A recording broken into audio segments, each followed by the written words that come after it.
I've got a favourite. Nobody knows of it, but it's called Last Days in the Desert.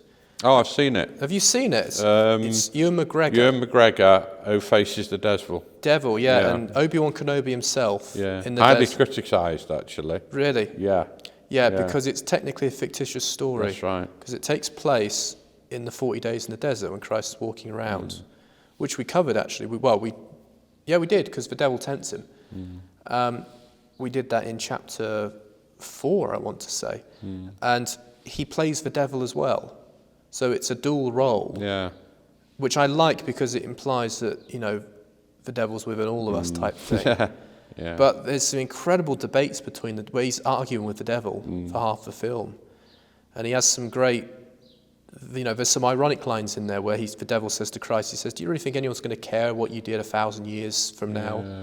Which is quite ironic because 2,000 years later we do. But he makes a lot of powerful arguments as the devil of why it's all nonsense, and really hammers him, and it makes you think about your faith in your own way. Very small film, but I like that one. And so it's interesting how movies like this, Silence by Martin Scorsese, they really wrestle with faith. They don't take it for granted. No, and sometimes that can be difficult for people.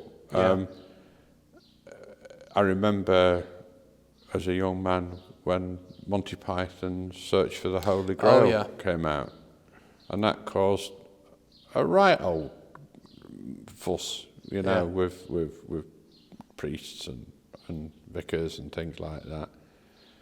And I'm a Christian with a rock solid faith, and that's one of the funniest films I've ever seen. It was just absolutely hilarious. And it's obvious that it's not Jesus Christ. It's just a bit of a rippy take of some people thinking he was. It's just so funny. Okay, they're all singing "Look on the light side of life" on a cross. Some people would find that irreverent, but I don't. And likewise, that film that we're talking about now is highly criticised, I think, because it was fictitious, but it's an exploration.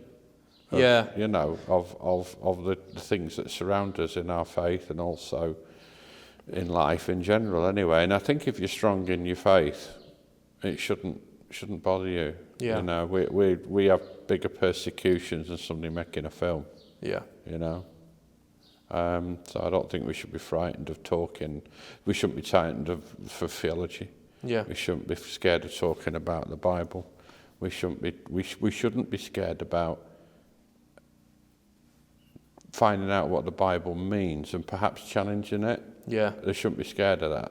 We should be okay to do that. Because any organisation, religion, cult or otherwise that starts saying you can't question something strikes to me to be suspicious. I agree. Everything should be able to stand up to scrutiny, and if it doesn't quite fit, okay, nothing's perfect, but at least be honest about it.